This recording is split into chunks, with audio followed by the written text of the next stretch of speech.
Assalamualaikum warahmatullahi wabarakatuh. Selamat pagi anak sekalian. Pada pertemuan kali ini kita akan membahas tentang prosedur pengoperasian alat komunikasi. Namun sebelum kita membahas penggunaan alat musik, kita harus membedakan dulu ada alat musik tradisional dan alat komunikasi modern.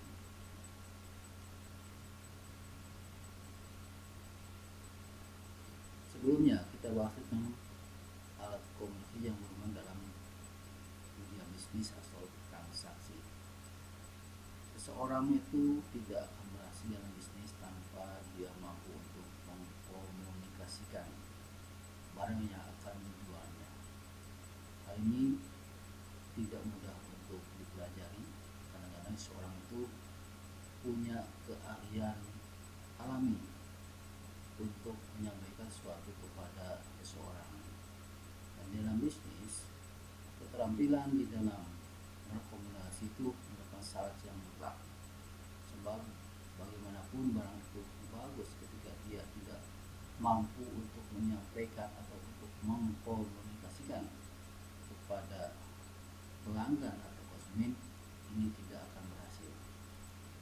Namun dalam ini, di dalam komunikasi ada etika. Etika itu suatu tata krama atau sopan santun. Bagaimana dalam bisnis. Alasan kenapa dalam bisnis itu perlu adanya etika di dalam berkomunikasi. Pertama, bisnis adalah suatu bentuk persaingan, sehingga setiap pelaku bisnis yang terlibat di dalamnya akan selalu berusaha dengan segala cara dan upaya untuk bersaing. Nah, di dalam bisnis boleh bersaing, tapi itu harus pakai aturan, harus pakai etika. Jangan sampai merugikan pihak yang lain. Yang kedua, dalam bisnis itu pasti ada persaingan. Aturan yang digunakan berbeda dari aturan yang ada dalam kehidupan sosial pada umumnya. Karena masing-masing pelaku bisnis membawa aturan tersendiri. Sebab kita ketahui bahwa bisnis itu berbeda dengan kehidupan sosial, tanpa memperdulikan kehidupan atau masyarakat lain atau pesaing. Yang penting yaitu mendapat keuntungan. Artinya dia akan membawa aturan yang dia buat sendiri. Yang ketiga, pelaku bisnis yang mematuhi aturan moral akan berada dalam posisi yang tidak menguntungkan dalam dunia, di tengah persaingan ketat yang menghalalkan segala cara.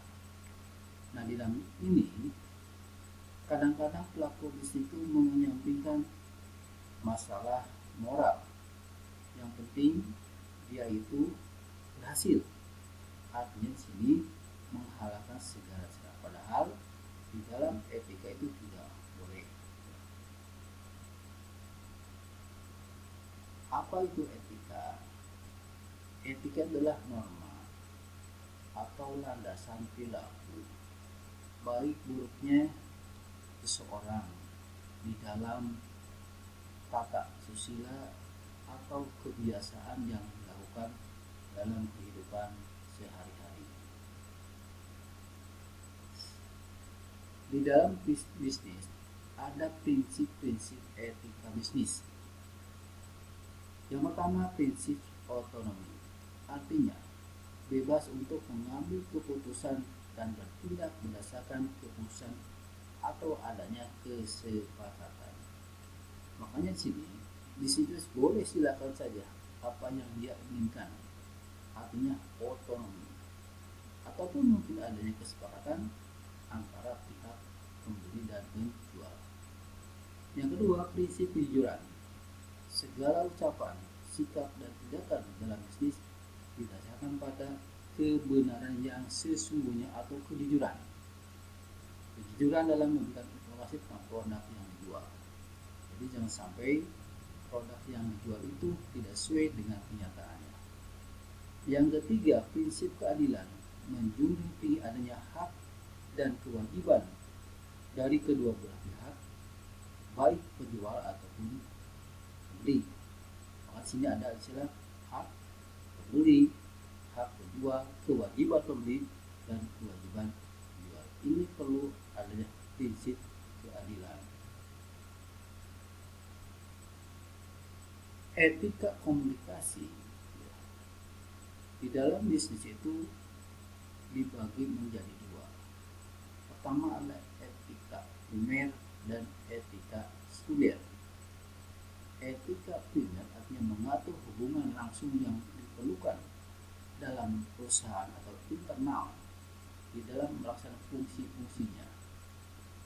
Misalnya adanya etika antara hubungan pekerja dengan pimpinan, pekerja dengan pekerja ketika ia melaksanakan tugas sesuai dengan tupoksinya.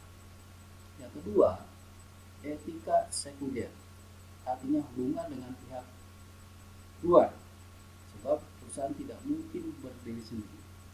Dia akan berhubungan dengan konsumen, dengan pesaing, ataupun dengan siapapun yang memang adanya kebutuhan dari kedua belah pihak.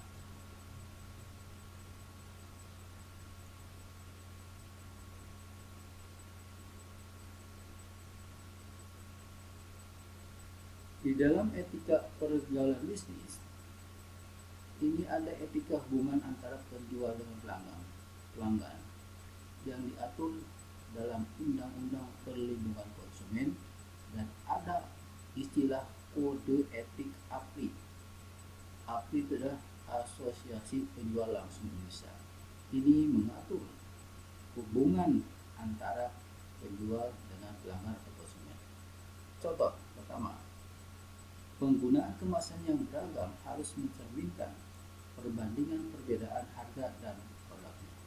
Artinya, ketika kemasan itu berbeda, itu memang di dalamnya harus adanya perbedaan, ada perbandingan, baik dari produknya ataupun harga berapa yang harus dibeli oleh konsumen.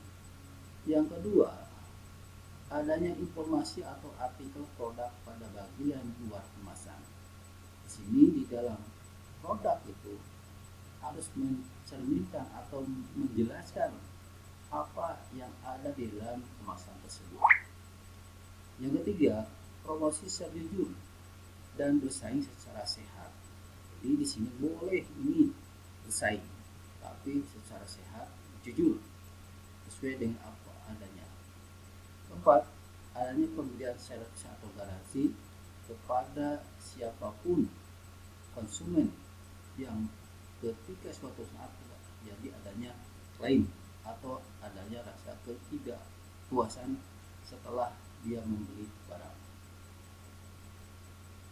Kemudian ada etika hubungan perusahaan dengan karyawan. Ini perlu juga dijaga, sebab karyawan adalah aset daripada perusahaan.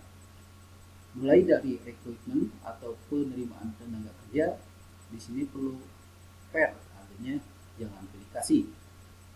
Yang kedua, adanya training pelatihan. Ketiga, ada promosi atau kenaikan pangkat. Yang keempat, transfer atau pemindahan. Yang kelima, demosi atau penurunan pangkat. Dan yang terakhir adalah layoff atau pemutusan hubungan kerja atau PHK.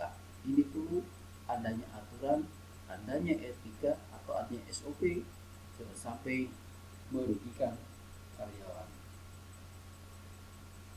Berikutnya ada etika hubungan antara bisnis. Bisnis tidak bisa berdiri sendiri. Tentunya ini perlu adanya hubungan dengan pelaku bisnis, baik yang sejenis atau yang berbeda. Hal ini akan terjadinya benturan-benturan. Tetapi di sini silakan saling bersaing, tapi saling menguntungkan. Yang terakhir adalah etika hubungan dengan investor. Setiap perusahaan memerlukan modal, sebab modal tidak mungkin dia miliki sendiri. Ini adanya orang-orang luar atau para investor atau lembaga keuangan yang akan menanamkan modal pada perusahaan tersebut. Kemudian juga adanya pihak pemerintah dalam ini adalah Direktorat Jenderal Pajak, ya, sebagai partner pemerintah di dalam menentukan berapa besar pajak yang harus dibayar kepada pemerintah ketika perusahaan itu mendapatkan keuntungan di akhir tahun.